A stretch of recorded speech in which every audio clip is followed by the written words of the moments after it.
Aí, ó, eu gosto, tá bem, tá certo. Justíssimo. Como você tá sempre nas telinhas aí, né? E todo mundo te vê, tem que ser criativo para quem trabalha com TV, tem que ter uma mente criativa. Eu acho que é uma coisa que quem tem essa criação e que traz inovação, não que sai na frente, mas eu acho que entrega mais coisas, sabe? Não pensar como os outros pensam, né? Tem uma coisa diferente dos outros. Tem que ser criativo nessa parte, não? Tu acha que tu é criativo? Eu me considero uma pessoa criativa, né? Eu gosto de fazer, talvez, mais solto.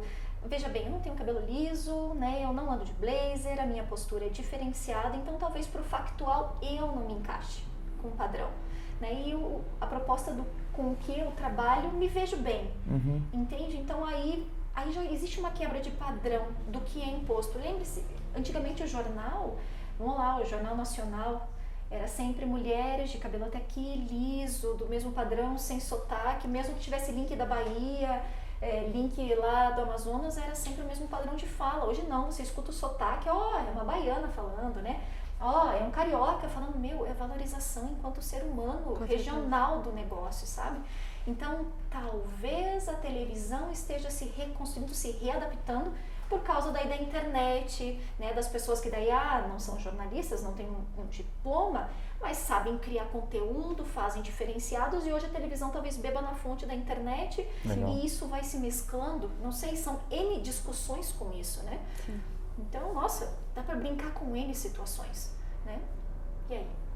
Muito bom. Essa parte que você falou de respeitar quem você é, na verdade, né? Você não seguir um padrão.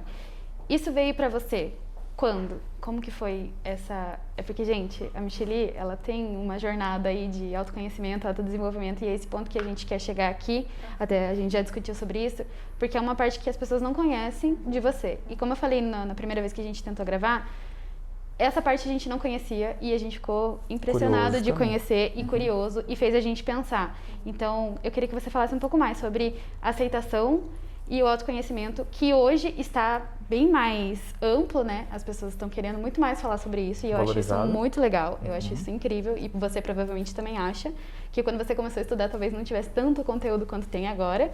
E como que foi essa jornada para você? Tipo, qual é o valor que isso tem para você? O conteúdo, na verdade, sempre esteve disponível. Talvez nós, seres humanos, não estivéssemos disponível a saber que alguém vai enfiar o dedo na ferida e vai doer mais do que já dói mesmo alguém não cutucando o nosso problema, entende? Com certeza. Então, talvez as pessoas estão mais disponíveis. O conteúdo sempre esteve lá, né? O estudar sempre esteve lá, né? Até porque são técnicas e ferramentas não super antigas, mas que já vem em tempo de pesquisa. Nada nasceu ontem que ninguém sabe. Até a aceitação das pessoas, a entrada, sabe? E as respostas que as pessoas acabam encontrando, né? Quando eu era mais jovem, tinha a Gazeta do Povo, a Gazetinha. E lá atrás tinham cursos que eu sempre ficava olhando. Mas é aquele negócio, antes eu não tinha como pagar porque o curso era caro pra caramba. Mas eu já olhava um pouquinho programação neurolinguística, PNL. E ficou, né? Sempre olhava, namorava a Gazetinha, beleza. Quando eu entrei na TV, 6 meses depois de ter entrado no grupo da OTV, que era o canal a cabo do GR Percom, que só passava o canal 21 da NET na época. 6 meses depois, me fizeram a proposta porque eu apresentava um programa de bicicleta para fazer na RPC, no Jornal do Meio-Dia, e não tinha essa vaga. A vaga, eles simplesmente abriram, colocaram porque gostaram do formato diferenciado, quebra de padrão, uma proposta diferente, mas era pra mim normal porque era o que eu fazia na TV. Então, talvez chocou por estar dentro de uma emissora ali que sempre tinha um padrão de zelo do jornalismo, né? Aí eu falei assim, nossa, e agora? Agora eu preciso estudar, né? Eles vão me cobrar mais coisas, como é que eu vou estudar para fazer mais coisas diferentes e criativas? Olha a autocobrança, né? Aí foi aí que eu conversei com um dos gestores, o Nascimento, na época ele trabalhava na TV, eu falei, aí, o que você me indica estudar, né?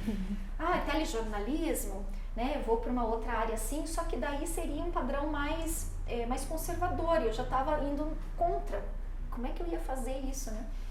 Foi daí que ele me colocou na mão, me indicou um livro, 50 hábitos de pessoas altamente eficazes. E eu fui comprar esse best-seller, comecei a ler e simplesmente vi que era PNL misturado com outras informações, outras ferramentas, voltei lá para a Gazetinha, vamos procurar um PNLista, um trainer aí para fazer o curso, e foi quando eu comecei, né? Depois que você entra, né? Porque daí eu fiz PNL fenomenológica, né? Que daí já mistura, né? Nada mais do que razão versus emoção, que é a constelação familiar e programação neurolinguística. Foi diferente de neurosemântica, que também tem PNL com neurosemântica. Aí começou, né? Então aquilo que a gente não conseguia, fazendo as mudanças de cor, visual, de técnicas mentais mesmo, ele abriu o campo de constelação familiar. Então, o 3º ano do estudo era obrigatório fazer uma palestra de até 3 minutos usando determinada ferramenta, com determinada postura, e vai. Então ele cronometrava, via se você usava as técnicas que eram passadas, de posicionamento espacial, fala, N situações que você tinha que fazer em 3 minutos falando e sabe, executando aquilo tudo. Chegou no final, teu problema. O que foi difícil? Como é que você se sentiu? Aí ele pegava aquilo, tinha gente que travava, tinha gente que dava branco. Então, aquilo era trabalhado fenomenologicamente, né? Sistemicamente, com aquilo que é estudado da filosofia de Bert Hellinger, ao qual que eu também gosto de estudar, né? Tem gente que não gosta, tem gente que gosta, não dá para agradar todo mundo, claro, mas cada um segue procurando suas respostas ou mais perguntas de acordo com o movimento da vida, né? Aí daí eu fiz PNL, depois eu fiz coaching, depois eu fiz constelação familiar e terminei ano retrasado para psicologia. Meu Deus. Explica pra gente, por favor, essa última. É parapsicologia? Parapsicologia. E também eu vou te perguntar, depois que você concluir essa, também sobre a constelação familiar, porque realmente é uma área que eu fiquei curioso, estou curioso, né? E eu acho que também muita gente não conhece ainda, né? Eu realmente não conheço, então, por favor, fale pra gente. Parapsicologia eu fiz por gosto, porque meu pai tinha muitas revistas de fenômenos paranormais, de porta batendo, visão de espíritos, sabe? Então eu fui estudar essa ciência enquanto ciência, mas existe também enquanto ferramentas para uso terapêutico. Então na parapsicologia no curso existe a ferramenta de hipnose, existe a ferramenta de radiestesia, então são N brechas que você acaba estudando para descobrir sobre o fenômeno. Então a gente fala que nesse primeiro approach, primeiro contato, a gente faz uma anamnésia, que é levantar dados e informações. Então, teve um caso no Fantástico, na década, acho que 80, 90, não me lembro. Foi no Rio Grande do Sul, de uma casa que batia portas, né? Então, o repórter foi lá, caíam pedras no telhado, daí as crianças se assustavam e gritavam, a família estava ali. Aí você começa com a anamnese. Era uma casa simples, humilde, né? Você começa a ver, quando foi a última refeição? Sim. Como é que está o salário? Seus pais estão trabalhando, né? Qual é o tal do epicentro? Aonde está o fenômeno? Quem está trazendo? Isso que o Padre Quevedo fazia, né? Sim. Vem a mim, que aqui eu não tenho mundo, né? Por quê? Porque ele não acreditava, né? Então, existem teorias e estudos, eu não estou aqui para debater se é certo ou errado, eu fui lá estudar cientificamente, eu gosto muito, né? E foi, se não me engano, o professor estava falando, o laudo, que lá era mais um jeito de conseguir cestas básicas para esta família que estava em situação de... Nossa, olha só. Esse foi um... Isso. Então, eles mesmos depois revelaram para a mídia que foi um jeito de serem vistos, serem incluídos, porque eles estavam passando necessidade. E com isso, gerou uma polêmica no Rio Grande do Sul, chamou a atenção da mídia, da imprensa, foi para o Brasil todo. Fantástico, eles conseguiram. E eles precisavam de recursos para viver, gente. Tá louco. Né? Como também existem outros casos onde foi comprovado, estudo, né?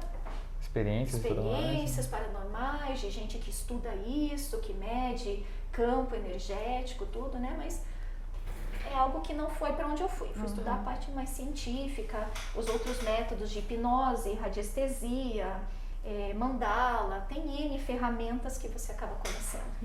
E o reiki? Desculpa, só uma dúvida. O reiki entra nessa parte também ou nada a ver? O reiki já é uma formação à parte. Tem nível 1, 2 e 3 e eu fiz o nível 1 enquanto eu fazia constelação, por gosto. Mas depois eu deveria ter feito o 2 e o 3, mas o 1 já é iniciação, você já já é um campo bem bacana de estudo também. E você quer perguntar? É